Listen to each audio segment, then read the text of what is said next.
Saan pa nga ba kundi nandito na naman ako sa SM City Bicutan.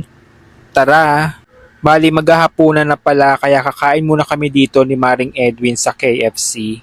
Pili lang kami kung anong o-orderin namin dito.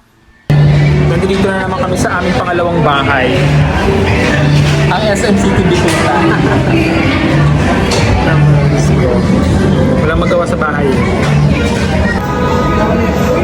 So, order ko is kalaki. Kay Mars, ano sa'yo? Kalaki ba yan? Sushi. Sisig naman sa kanya. Kain lang po kami ng hapunan.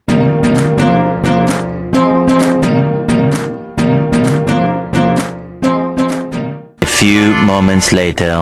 Siyempre, pagkatapos kumain, anong gagawin? Magkakape. At dito nga sa The Coffee Bean and Tea Leaf kami magpapalipas pa ng oras. Dito yan sa ground level ng New Building B ng SM City Bicutan. Nandito kami ni Maring Edwin sa Coffee Bean and Tea Leaf. Dito pa rin sa SM City Bicutan. Bali, siya na yung umorder sa akin ng cafe latte. Sa kanya hindi ko alam kung anong gusto niya.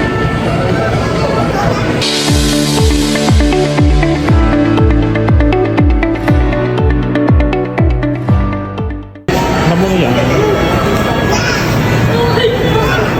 Thank you. Ulit pala yung Mars. Ang cute ng size niya, hindi eh. 140 pesos. Ayan, tare. Bumili pala siya ng ano?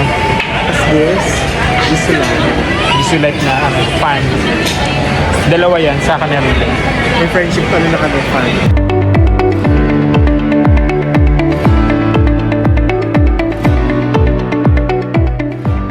A few moments later. Mare, good night na. Ano mga nabili mo? Tinapay lang. Goldilocks tsaka tomato. Ito lang, supot lang nabili ko. Teme. Good night na.